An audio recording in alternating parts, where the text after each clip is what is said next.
So here are my thoughts regarding the possibility that we may be living in the Matrix, right? And it all started for me when I watched the movie The Matrix with Keanu Reeves and,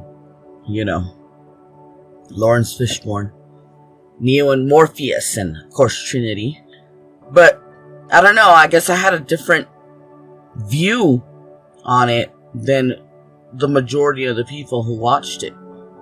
And on a subconscious level, that has stayed with me all these years. And it wasn't until, and I can't even remember how it happened, that the idea that we were living in the Matrix even came into mind. But I know that was around the time that Greg Braden's book, The Divine Matrix, came in. But I had already been fooling with that idea before that. So yeah, it was kind of weird. So I found myself asking questions. Actually, before that, here's the thing. I was living in Utah. And the area there is considered part of the four corners of the United States, which is considered highly spiritual. Like, there's ley lines and, ancestral energy, all kinds of stuff that's supposed to be happening in this area. And I know that I felt it because in that same area is where I had my, make me one with everything experience, which, my goodness. So, yeah. Weird things started happening. The kinds of things that they're talking about now, the Mandela effect and glitch in the Matrix and stuff. And this is back in, it wasn't that far back, but it predates the Mandela effect. And I was experiencing these crazy, weird things, like, I know I put this down here and then I go to get it and it's not there and I'm going crazy looking, searching, and I'm like, oh, forget it. So, I end up doing whatever. And then, like, the next day or a couple of days later, it's sitting there, like, it's saying, haha, I was here the whole time. And I'm like, no, you weren't. I'm talking to inanimate objects and stuff. But that's the reality that I was living at the time. And so then I started asking questions. I said, well, you know what?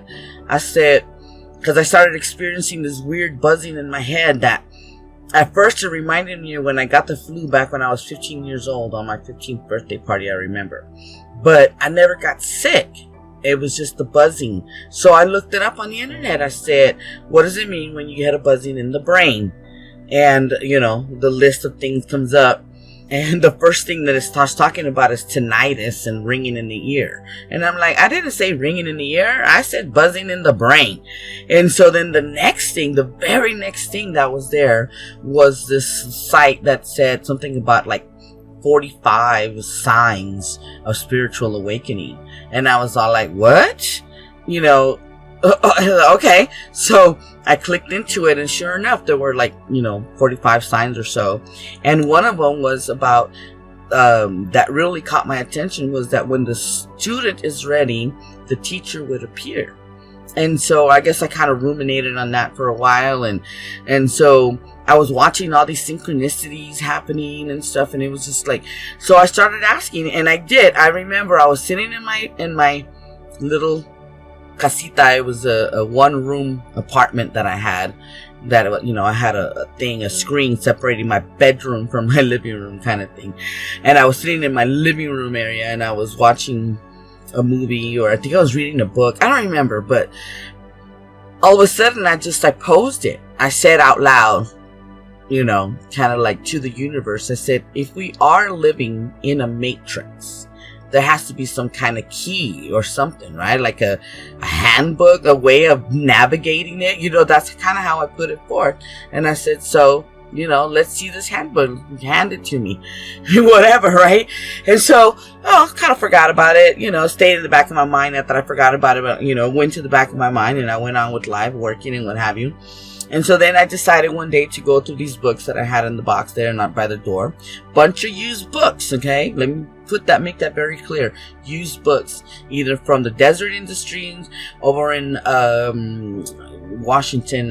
St. George, Utah, or right there in that little town that I was living in, the local thrift store there. Either had the little round stickers with the written, or the little, the ones that you put in stores with the markers. They don't do that anymore, but some old places still do. Anyway, I digress. So I'm going through this box. It's about a week later. And I open up the flap. And before I even have a chance to do anything, there's this book sitting there right on top. A white book, I remember. And I'm thinking to myself, what is this, right? And I pick it up, and as I'm looking at it, I'm going, this is a brand new book. I'm like, it's never been read. You can tell, like, it's never even been flipped through. I was the first person to flip through it. Brand new book, no stickers, nothing on it. And then I'm looking at the title of it, and I'm going, I know I did not get this book. And of course, what book was it? It was The Divine Matrix by Gregg Braden. And I said, what? And when I started reading this book, my mind was blown, because to me, that was the answer. You know, it's like, seek and you shall find, ask and you shall receive. And this book literally manifested out of the ether. And to this day, I have no explanation for that. None whatsoever. And yet, it happened to me. I have this book. Well, I don't have it anymore because I ended up lending it to my niece, and it hasn't made its way back to me yet. I don't know if it will. But whatever. My brother has it on his reading list, and I told him, your daughter has it. So I don't know if he's gotten it from her, or maybe he's reading it now, but it's out there. And, you know, that's where this idea, like, it really hit me, and I started putting it together with my life and my upbringing. And mind you, I was not religious, okay? My mom was Catholic. My dad grew up Pentecostal, but, you know, he eschewed that because he didn't like the whole idea of being forced to go to church and all this other stuff. And, you know, to him, he felt like the Bible was full of contradictions, and he just couldn't get into it. And I totally get it. And meanwhile, my mom, she was devout Catholic, but she didn't, like, you know, wasn't crazy about it. Like, you know, she believed in God and all of that, and she believed in the Catholic way, and she would go to mass every once in a while, but she wasn't like fanatical about it. But she never forced it on us. I mean, yeah, she took us every once in a while, but it wasn't like, vamos, and, you know, we're going to church and that's it. It wasn't like that at all. And so we pretty much grew up the way we wanted to. And so I ended up going to different kinds of churches with friends. Baptist, non-Baptist, you know, Southern Baptist, you know, Episcopalian, you know, just a bunch of Methodists. And, you know, the only ones I haven't been to, honestly, is, you know, like a synagogue, a mosque, or, you know, any of these other more esoteric types of religion. Like, you know, I haven't been to any, like LDS or, the Witnesses, the Jehovah's, there you go. Never been to any of their services, although I have been to a Seventh-day Adventist service. And, but anyway, I'm digressing. The point being that I was never really that religious. And the only thing that I remember when I was young, I remember being fascinated by the Christmas story, the story of Jesus being born. And even though I didn't really understand it, I had no real meaning. Like, for me, I didn't understand what saving was, what I was being saved from, what it was to sin, any of that stuff. And I mean, I had a more or less understanding as far as what the Catholics believed it to be, because I know I did go as far as doing my confirmation, and then I was gonna, you know, I went through the catechism, and I was going to do something. I don't even remember what the next step was. But when I had to do a confession inside that little, you know, room to the priest, I was all like, no, I'm only 13 years old. I ain't confessing nothing to nobody. And so I said, nope, I refused, and my mom didn't push it. And so there you go.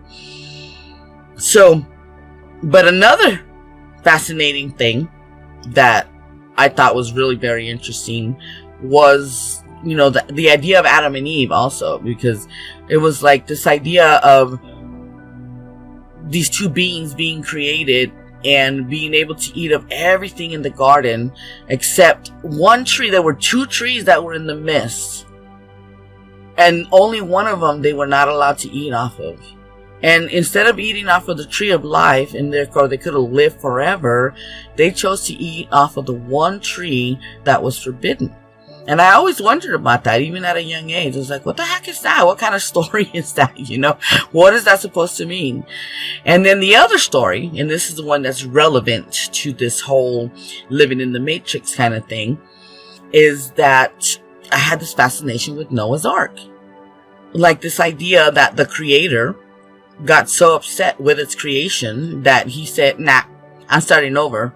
But instead of just destroying the world completely, which apparently he had done once, right? This is supposedly the dinosaur times when he just destroyed everything. Right? Like all the way down, it's all gone.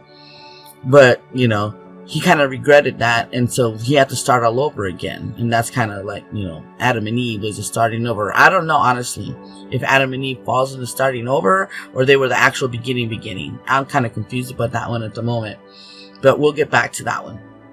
But the Noah's Ark, the idea that when he did realize that his creation was wicked, and he wanted again to destroy it, he said, well, you know, there's got to be some righteous people. I got to save them at least. And that's when he discovered Noah and his family. And, you know, and he said to bring the animals to build the ark and the whole and the shebang. And, you know, just to clarify a few things for a lot of people that aren't aware of it, if you do read, and it says that he brought the animals on 2 by 2 onto the ark. However, if you read further on, and I believe it's in Numbers, but don't quote me. But it talks about when God told Noah what animals to bring onto the ark. And he specifically said 7 pairs of each. 7 pairs of this type, 7 pairs of this type, 7 pairs of this type. He enumerated, he said these type, like, you know, the hooved and whatever. So 7 pairs, if you think about that, really think about that, that's 14. So if you just think of one animal, let's think of the most basic animal you can think of, the dog. You need 7 dogs. Okay, but wait a minute. How many species of dogs are there? Yeah, there's a lot now, but I'm pretty sure there were a lot back then also. Right? So, you're not going to just include one species, right? So, but let's just say you only include one species. You don't know which one it is. Maybe there wasn't even a dog. It was the wolf. So let's just say the wolf. Okay? So, you're going to grab a wolf and a female. And you're going to say, walk on this ark as a pair. But you're going to go, well, we need more than one, right? So 7 was the number that God chose. 7 pair.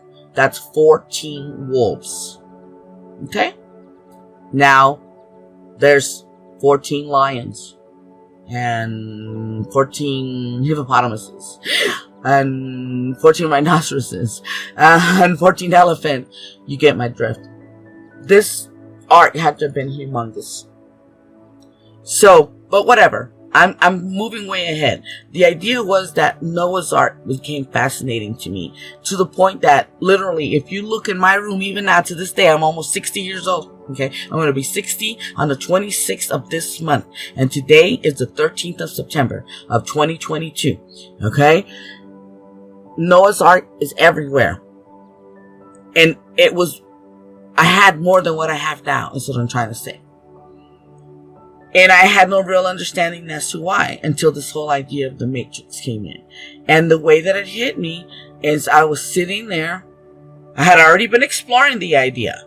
Okay? Don't get me wrong. It's not like this gave me the idea of the Matrix or vice versa. It's just two converged is what happened in my brain. I was watching a program regarding quantum computing, and they started describing quantum bits, right? How they work, how they go into these other dimensions, and they do this and the other and whatever, and then you're like, you know, you can do these amazing computations. And I'm like, as I'm watching, I'm more or less listening, because I was also playing my Wizard of Oz game on my phone. And so I was paying more attention visually to my phone while I was listening, but I would look up occasionally to see what was being shown on the screen.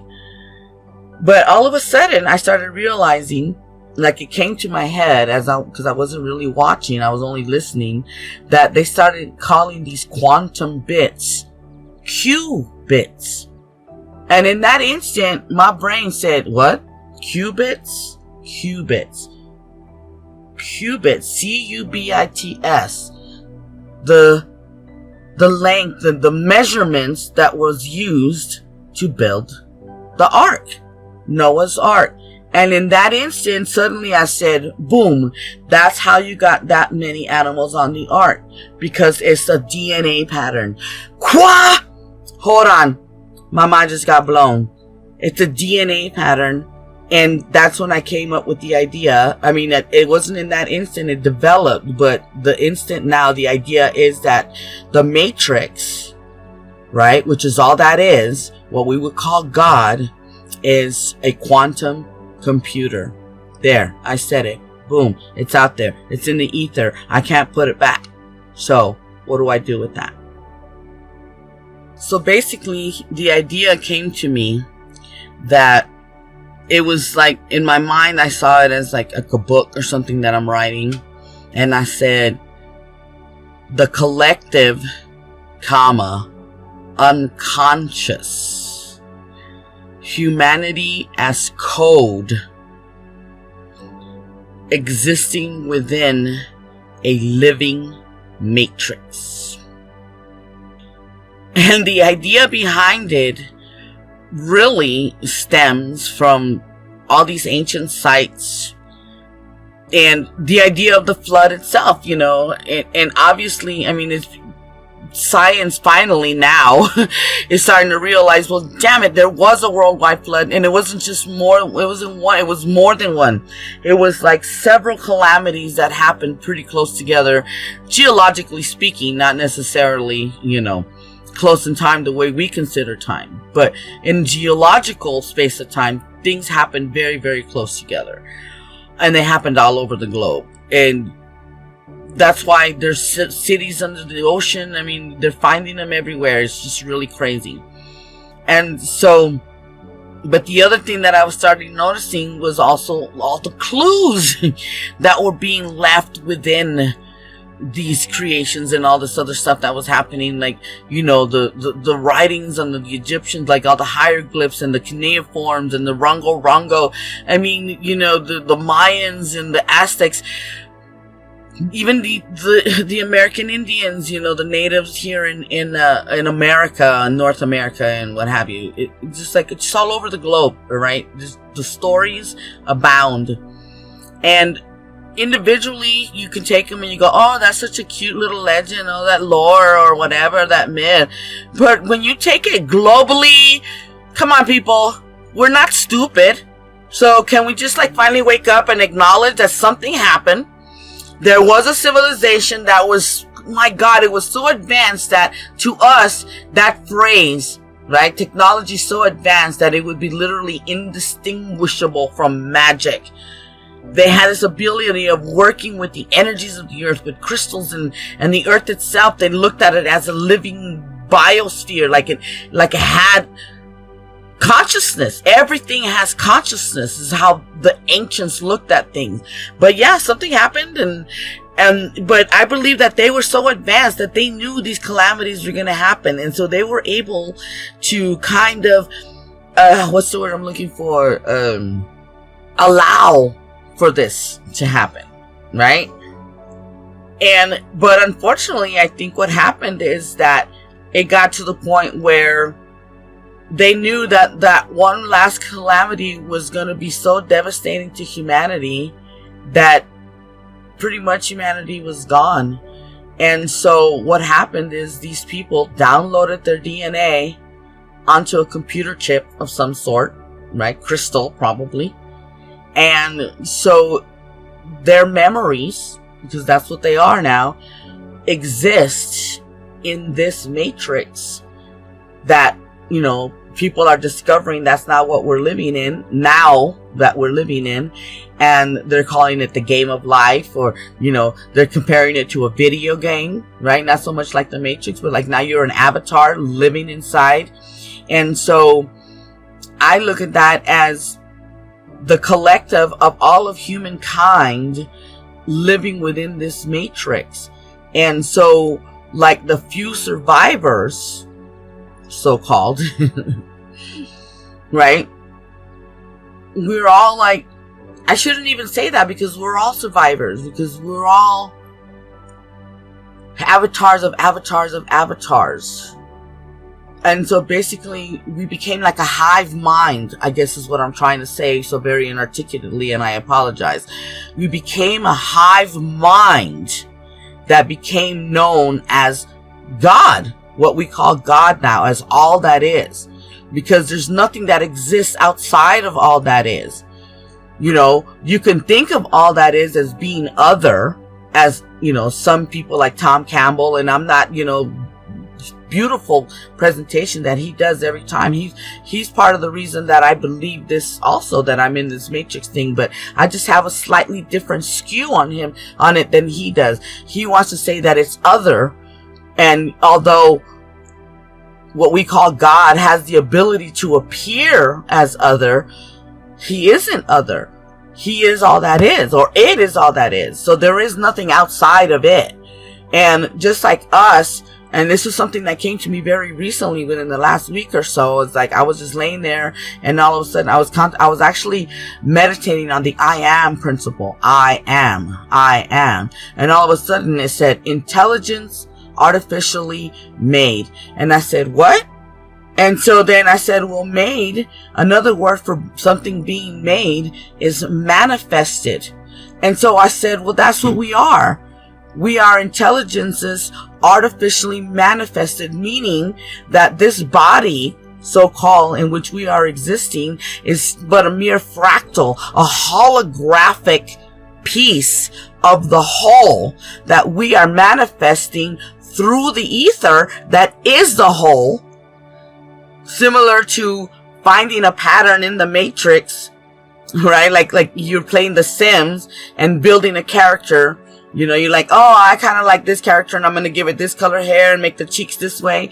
And because it's a template, many people will use that same template, but tweak it differently according to their own preferences, which is why we would have doppelgangers and things in the Matrix, what we have now, or what they call non-player characters. And I got that idea also from Jumanji, right? Because there were characters that they would interact with and you would ask it a question, but if it didn't have anything to do with what that character needed to convey to you, it would just like pause and look at you and then repeat the same thing that it said. And then you go like, oh yeah, okay. So you have to ask it a relevant question, just like if you were in a video game. And so that brings me back to what Greg Braden was saying, you know, and he said this on his show on Gaia, and he talks about how the Matrix informs itself. And that's why we have the movies that we have. That's why the movie The Matrix came out. That's why the movie Avatar came out. That's why the movie The 13th Floor came out. And you could probably bring other movies in there that are just very similar, that are doing the same thing. And you start to realize that all that is all that is. So even when you consider artificial, is either all artificial or none of it is artificial, because it's all part of the same thing. So it's either not artificial or all artificial, or it's both. And in my opinion, it's both, because all that is not this or that. It's this and that. And I've discovered that for myself, and there's no way of getting around that. And I've had the proof in my own life to show me that that's the truth. And so, you know, if y'all want to continue to believe that, you know, there's still an other, that you actually take off the goggles or whatever, you know, you take off the goggles, but only in this reality, because then, you know, when you take off these goggles, when you get to the next reality, you're still wearing goggles. You're wearing now the goggles of that reality. And so you basically, every time you're like what you would, if you call dying here, right? Which is just basically waking up from the dream is all it is. You're waking up from the dream. Boop, you're awake now. You know?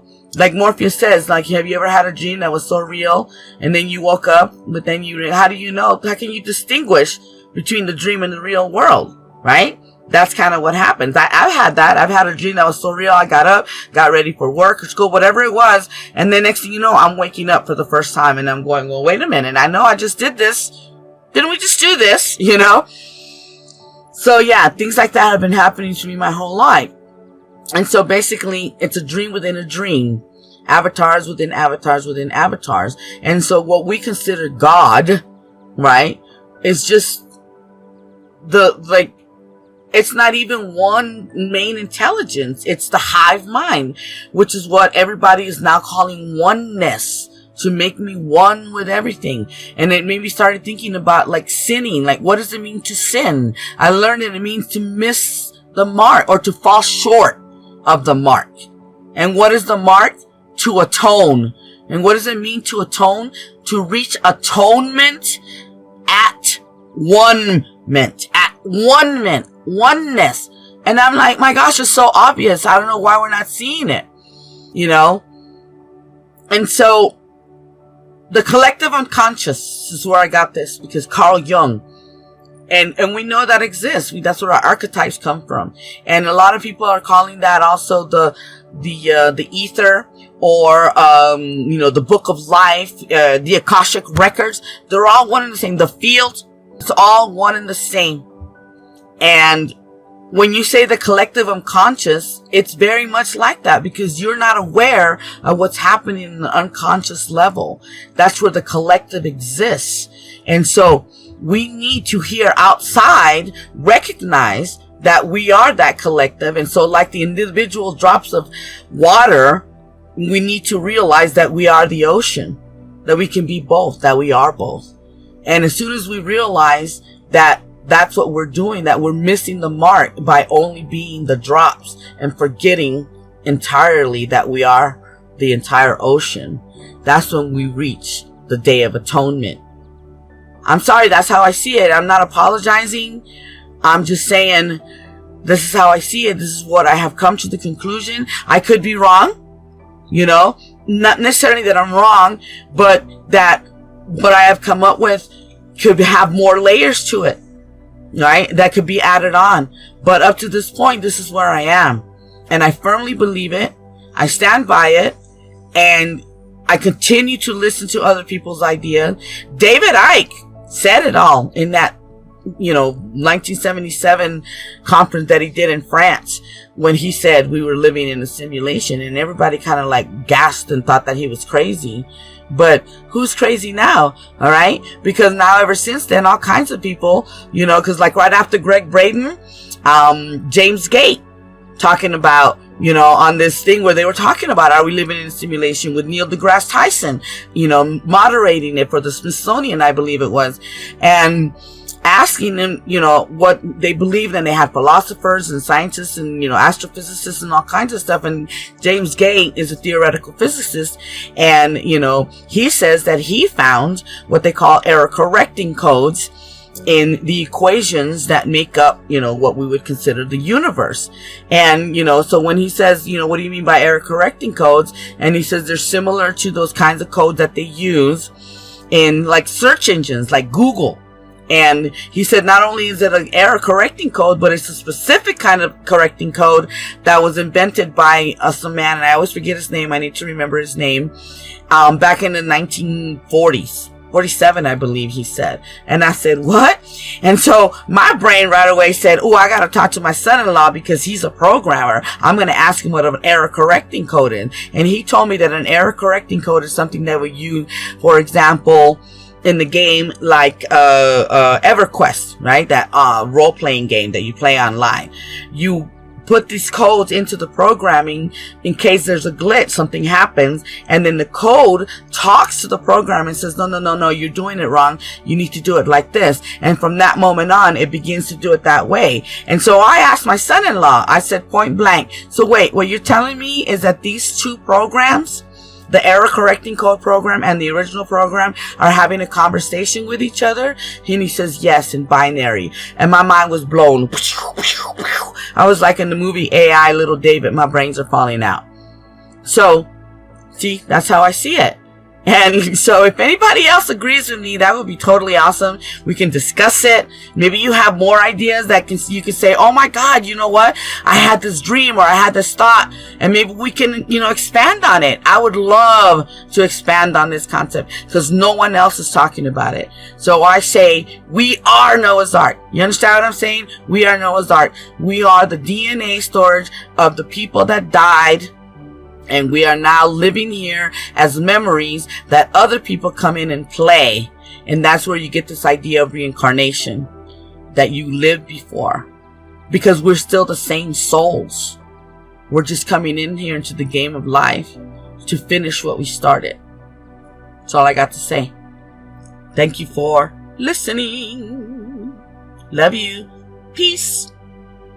Just a quick correction. I said David Icke.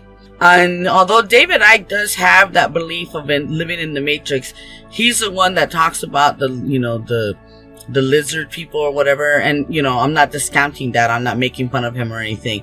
But who I meant to say, I apologize, is the author of, Do Androids Dream of Technicolor Sheep or Electric Sheep, something like that, which became the movie Blade Runner. Philip K. Dick. Okay? He had a conference in France. I believe it was 1977. It could have been 76, but I remember 77.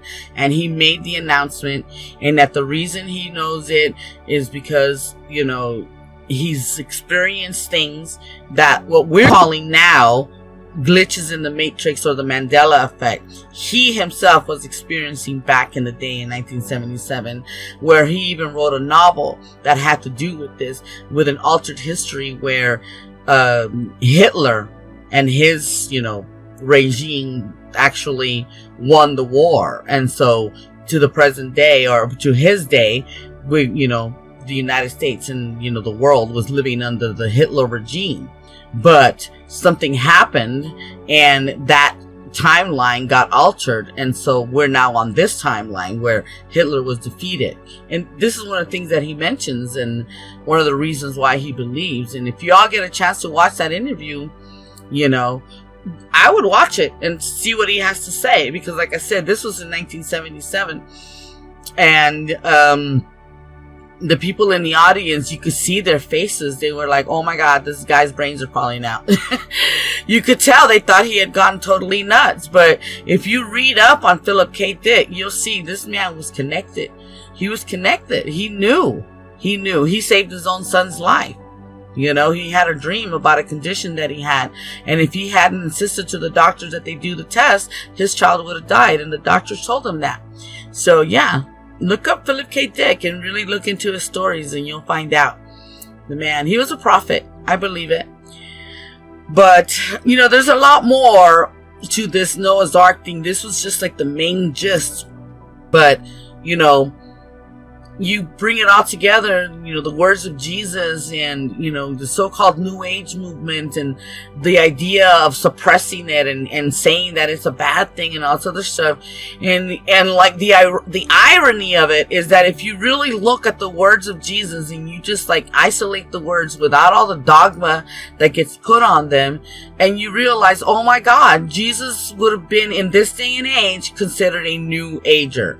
And, what are you rejecting Jesus? I don't understand that.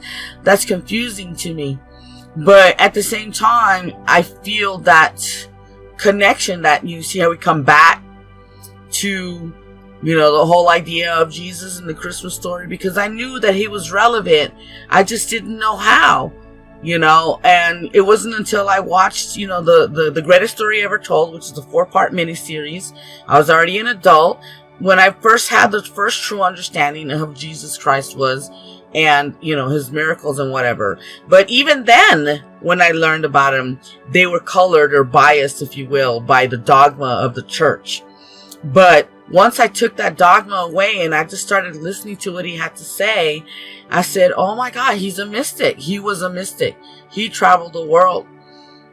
And what he has to say is like, my favorite phrase of his, he says, these things that I do, you can do also with faith. Because he said, if you had the faith, the size of this mustard seed, and the mustard seed is very, very tiny, you could say to that mountain be moved, and it shall be moved.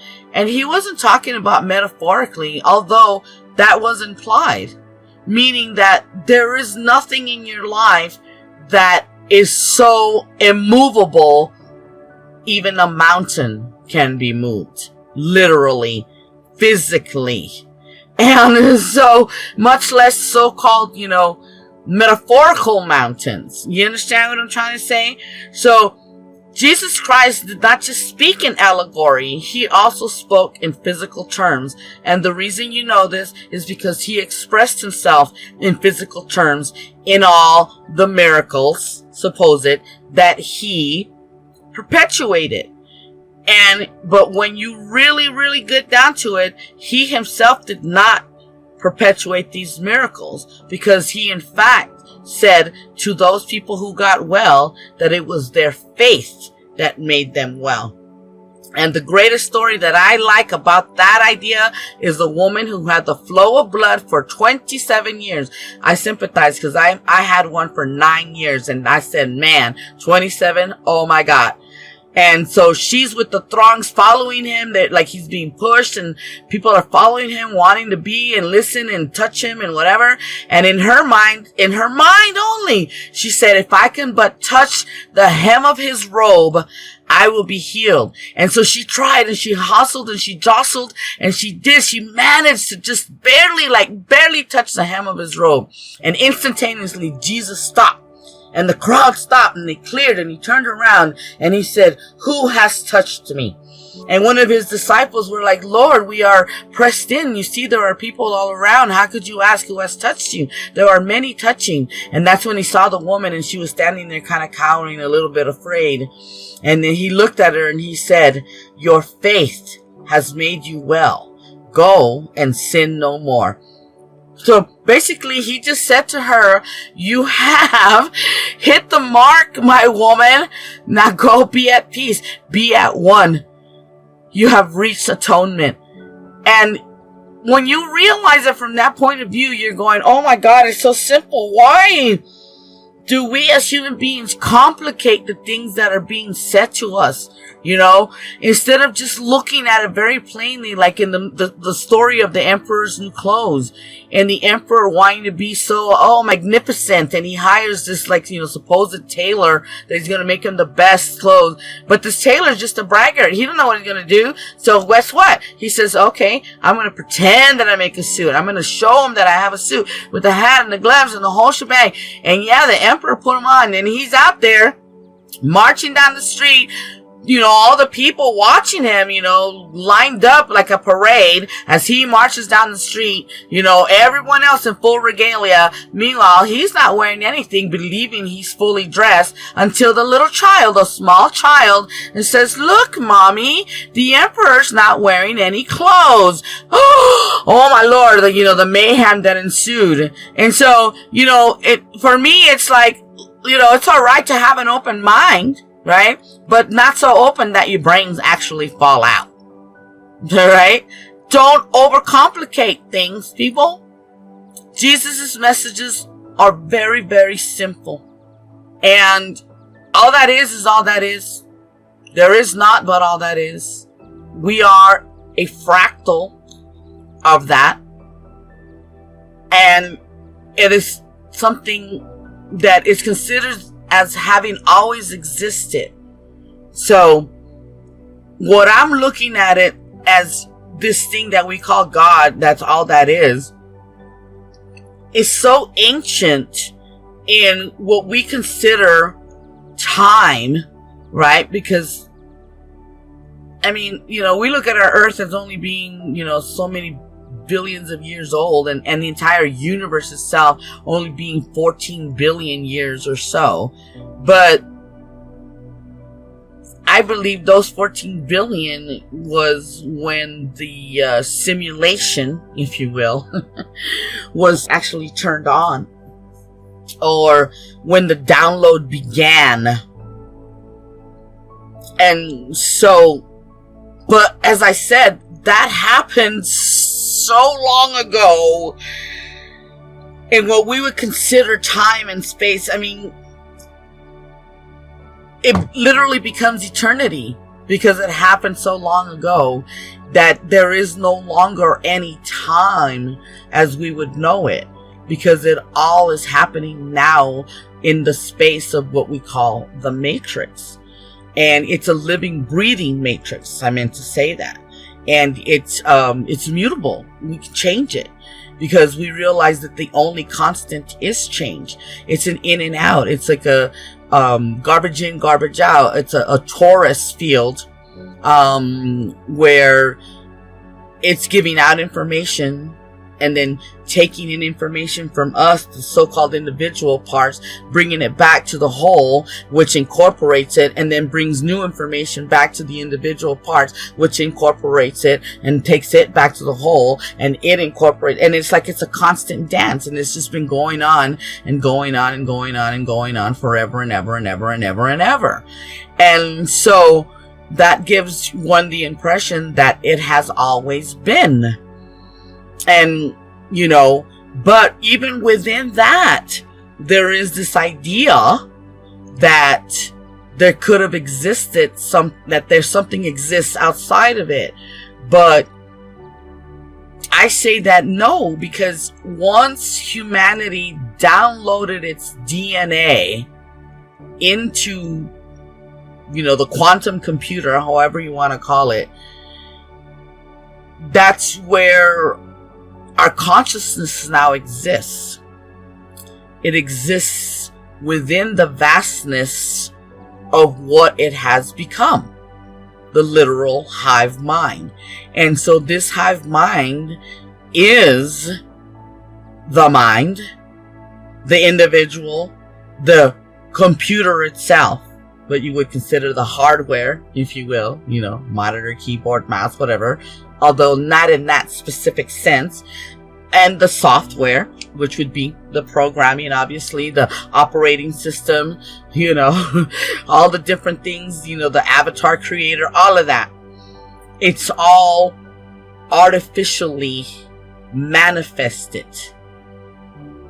The intelligence is manifesting itself artificially through this matrix creation.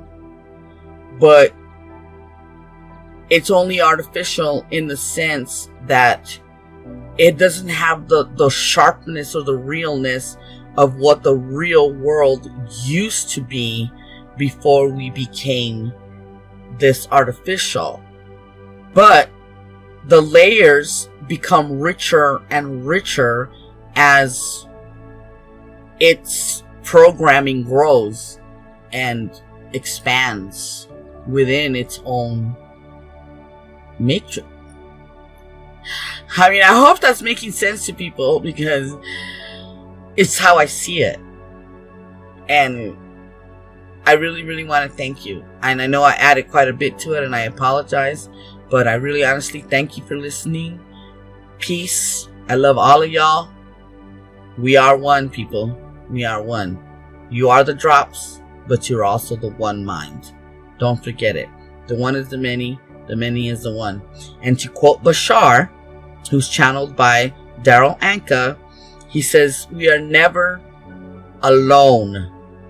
We are all one. It's just that some of us decided to get the L out. Alright? I love the way he says that. Thank you, Bashar.